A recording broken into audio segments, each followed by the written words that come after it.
Well, got ourselves a little test going on here.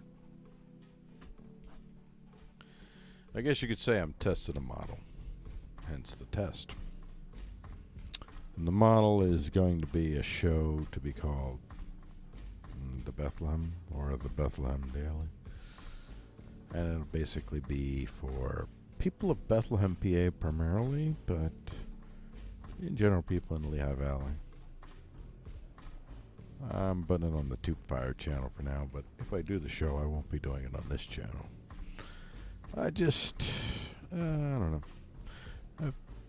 If there's anyone out there that sees this, give me feedback, and yeah, or not. So, gonna get ready for the test here. Get a last little glassy, little.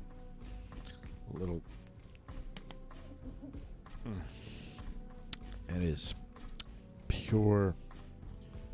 Well, I can't tell you what this is. In inappropriate circumstances, it can be quite lethal. All right. Let's start this over again, right? We're about ready to actually start the show. This is the start. I'm gonna start recording at this point, so probably put this up on another channel somewhere else.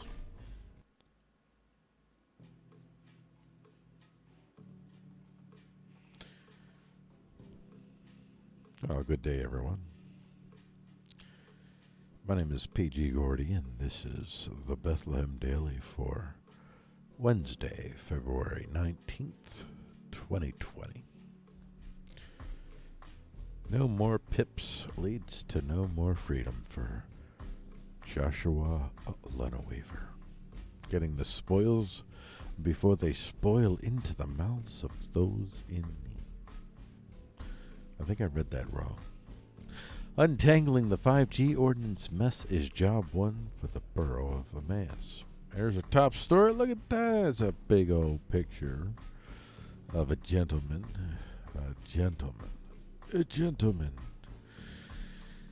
Definitely use that term lightly.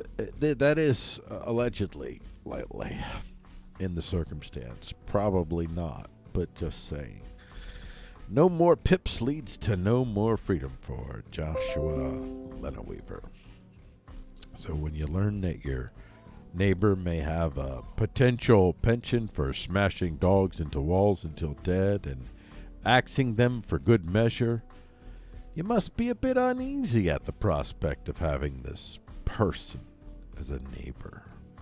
Allegedly, a man from Earl Township did just that. Picked up a small dog and smashed it against the wall.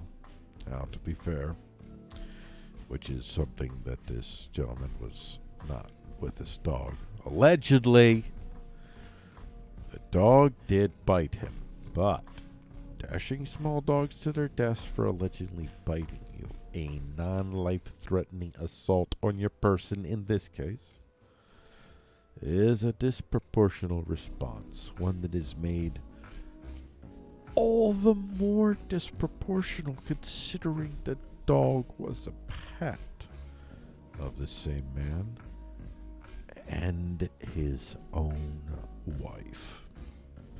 Listen, I had a dog, and Mr. Mose. And I gotta tell you, my wife and that dog, they didn't necessarily bond. I mean, they liked each other well enough. She was heartbroken when he was gone too soon, as they say. But I can guarantee you that if I did what this man did, even to that dog, that wasn't even her dog. That really was my dog. I'm sure this dog was his wife's dog.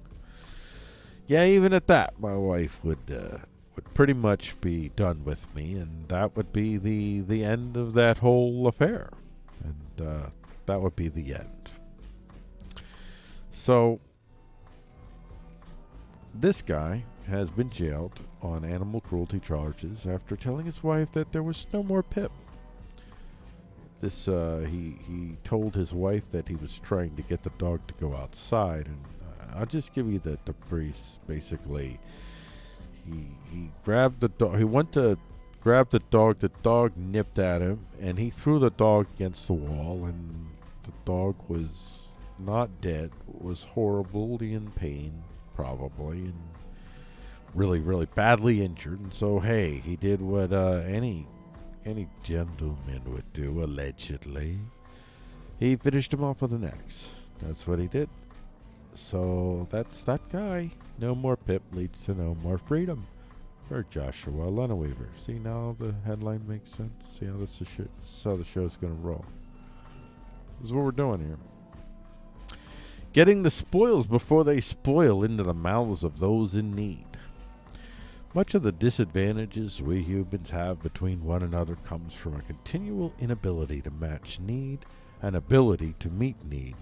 The need here is pretty basic: to eat, which we need to survive, but also our quality of eating also goes a long way towards equipping us to develop and perform at our maximal or minimal levels.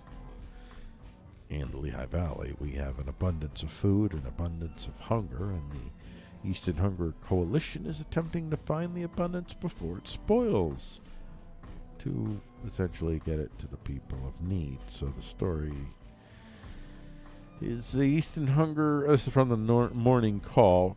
Through volunteers, here's how fresh food wasted in the Lehigh Valley is getting to pantries. And from their article there, the Eastern Hunger Association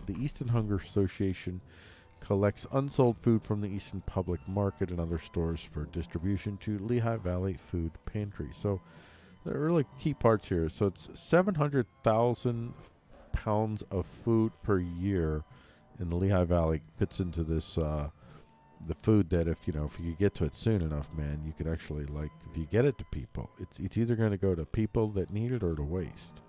It's like a race against time. You got to figure out, how do we get this converted over to the people? I mean, this is the great mystery, isn't it? How do we get the stuff to as many people as we can, especially when we have the stuff, but in this case, it's perishable stuff. So I thought this is pretty good. I love these stories where people are taking action, and there's a lot of moving parts here. I'm sure there's some government involvement, there's some nonprofit involvement, there's just the individuals who choose to step up and do the work. It's like it's a whole melange of action that's going on there, and I really love that. Untangling the 5G ordinance mess is job one for the Borough of Emmaus. The Borough of Emmaus is settling down to the arduous task of wading through the conflicting interests surrounding the unfolding of a 5G network for the community. Fortunately, they have a high-paid lawyer to help navigate them through the entanglement. I hope he's high-paid, because if he's not, or she, I think it's a he, though, pretty sure. So that's why I said that. Don't come after me for anything. I'm a decent human being. We're just going to keep going along with this, by the way. You know what, folks? You get to hear this interaction. She gets to be part of the show, because she didn't understand when she was yelling downstairs, "Hey, Paul," a million times, that maybe he's doing a show. How can I help you, wife? You need the security code, ma'am. I cannot help you right now, ma'am. Yes, ma'am. So while I am live streaming a show, she is asking for the security code for our Wi-Fi. This is what's going to happen, and that's one thing about these shows. Like, basically, I have the script written here, and I've written the script. Now, parts of this, some of this is the excerpt from the article, and then this stuff is my writing, and then I'll do whatever I decide to do in between the writings. But in this case, we're talking about having to navigate through all of these moving parts for the 5Gs. Never mind the conspiracies. Some of them which may be founded, maybe they're not founded. I have no idea. Good luck. Good luck. Good luck. Good luck finding people that are willing to just say, okay, this is 5G. Okay, listen, I'm just going to, here you go. Here's the data sets that suggest maybe there's a problem. And over here's a Maybe there's not a problem, and then you all decide. But you anywhere you go, it's this data set that we paid to get done by a company. This is in our best interest. Conveniently, they found the results that were in their best interest. So good luck trying to wade through all that mess, Emmaus. Good luck. Good luck, all of us, trying to wade through the 5G mess. Let alone, like, maybe the starting point. And I don't want to say what I feel about it one way or another, not in this particular instance, but maybe the starting point for the 5G is actually, like, do we want it? Let's talk about the pros and cons. Maybe we do, maybe we don't. But if we do want it, how can we figure out how can we do this in a way in which it's not going to be, you're going to create this, essentially you're going to create a resource, which is the 5G network itself, and who controls the traffic flow on the 5G network, or what are the interests that's going to be given to? Is it going to be local people? Is it going to be locally owned 5G networks that are working in cooperation with larger networks, or, what's it going to all be? I don't think we've even talked about that. My feeling is probably we're going to end up with multinational interest in charge of our 5G here in Bethlehem, PA, with no intelligent conversation about it whatsoever. It's my feeling. And so Emmaus, good luck. Godspeed, Emmaus. Godspeed. And here's some headlines here. Our local scouts are immune to the Boy Scouts of America's Chapter 11. The death of the Boy Scouts might not mean the death of the Scouts. Know what I mean? Confused? Let me help you understand. It seems that the Boy Scouts of America is about to declare bankruptcy in an effort to protect it from numerous lawsuits surrounding allegations of sexual misconduct from Boy Scout leaders, which is not good. I'm just gonna say I've seen the memes. I don't know if you've seen the memes.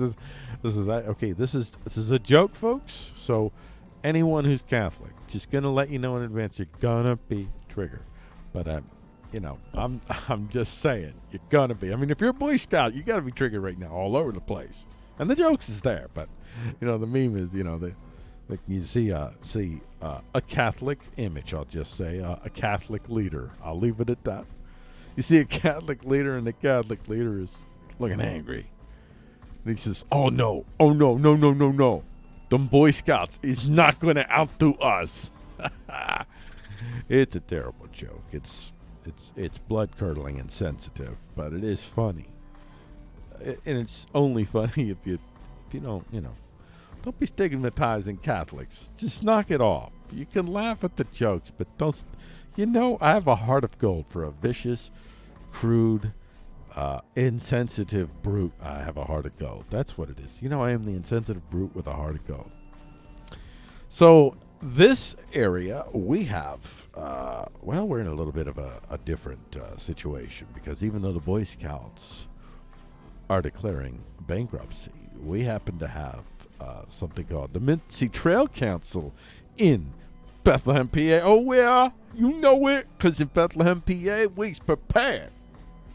So the Mincy Trail Council is basically saying, yo, everybody, chill. Our stuff ain't mixed. I mean, we are part of the Boy Scouts of America. We do, they're all, openly affiliated, no problem. But our stuff ain't their stuff. We own our own stuff. We are financed and locked down. We got this. So they sent out the message to everyone. Yeah, everything's cool. Activities to continue as per. So bravo. See, that's self-reliance, self-sustainability. This is one of the reasons why in the last story I'm talking about that whole 5G thing. I don't really necessarily 5G. Those are very, very there are all kinds of gadgets all over the place, and you just think about if you have all these gadgets all over the place and all the things they can do and all the things they could see, hear, feel, touch, all that crap.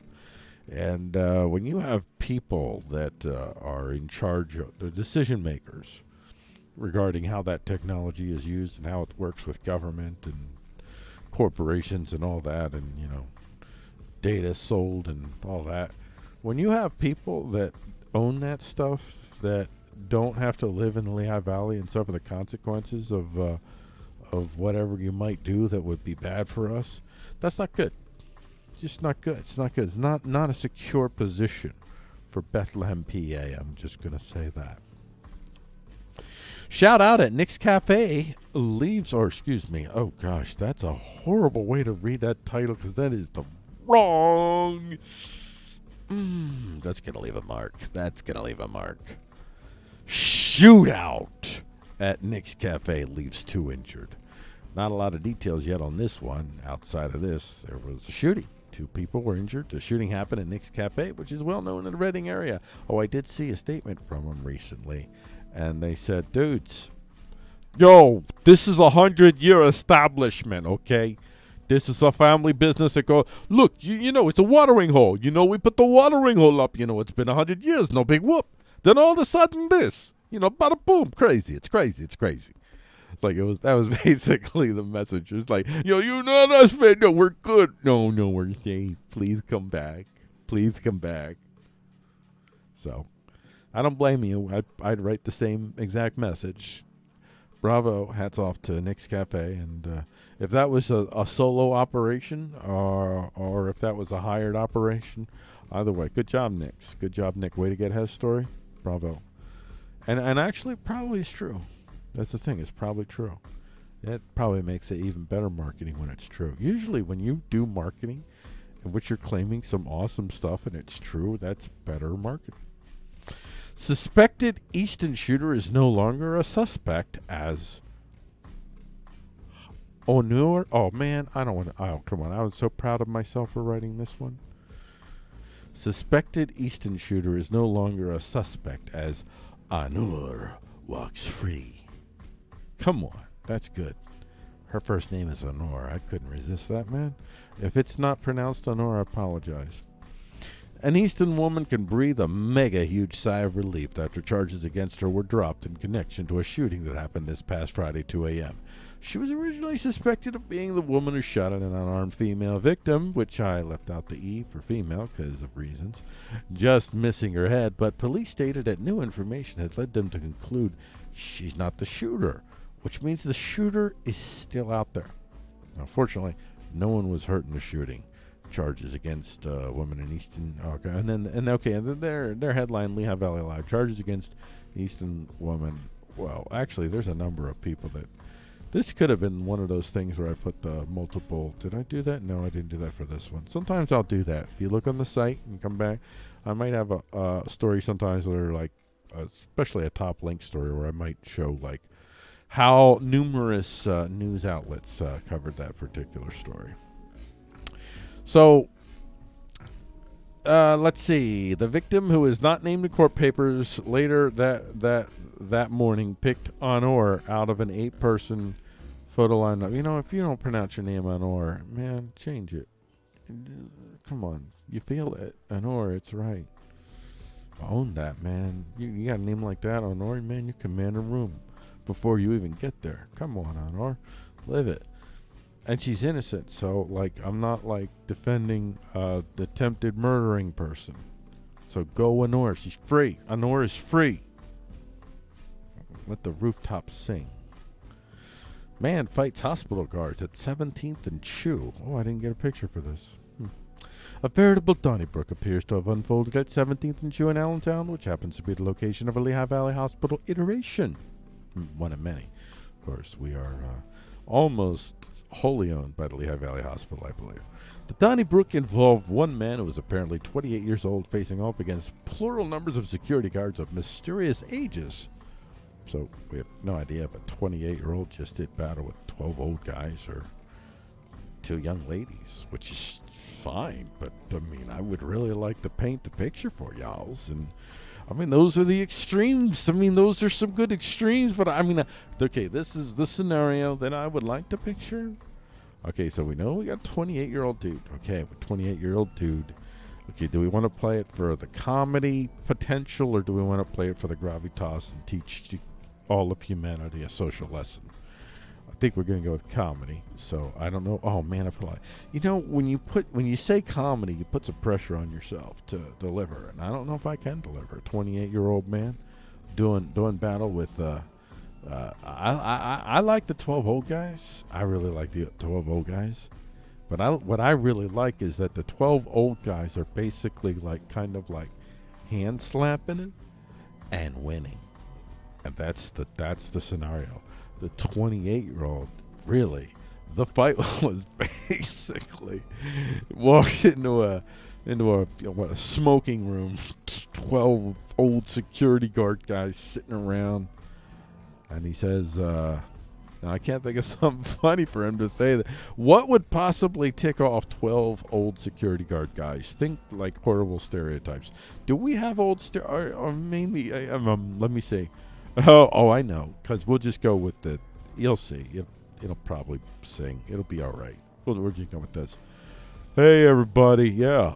Thanks for all them donuts. I ate all of them. No, I don't know. That fell. If I was doing stand up, if I was literally doing stand up, the audience would be looking at me like, oh, may God have mercy on his soul. He delivered that line with conviction, and then as soon as it left his mouth and it plinked on our ears, you could see the hope leave his eyes. He was up there, he's like, I'm gonna make it. Oh my gosh. Oh, I'm dead. I bombed. Oh, anyway. So I don't know what the true scenario is, and I don't know if the donuts was really enough to get them 12 old guys to hand slap that boy into shape, or if it was something totally more horrible, and I'm making fun of a horrible situation, and everybody will send me horrible letters to condemning me and declaring me a horrible human being. Here's our wire. We're just about at the end here. The next step at House Nick Memorial Park, creating a 4-mile network of trails. And video firefighters. Oh, that was from Morning Call. Video firefighters attribute weather familiarity with location and helping them fight chemical plant fire from WFMZ. Petitions pile up at deadline for Pennsylvania primary times leader. A look back at the Rocks road to stardom, the blast. And I think we're going to close the show up there. You'll be sure, though, to go to the Bethlehem.com. And I will be updating the site. Now, this is a test thing, so like the Bethlehem.com, I will begin to update it starting Monday. I think Monday. This Monday. Yes. Comment down below if that's true. So this is PG Gordy of the Bethlehem saying, well, thank you. Thank you, my fellow Bethlehemians and the Lehigh Valley as well. And if you're outside the Lehigh Valley and you accidentally peeked into the local newses, thank you and God bless you. And please, wherever little Timmy is, somebody feed that guy. Damn, I just can't even look at him anymore. Ungodly sick is like, could he just walk in front of a bus or somebody give him a burger? One or the other. I'm not willing to go on with an either or. I mean, there is no other choice. That's the way it has to be. Good night, everybody.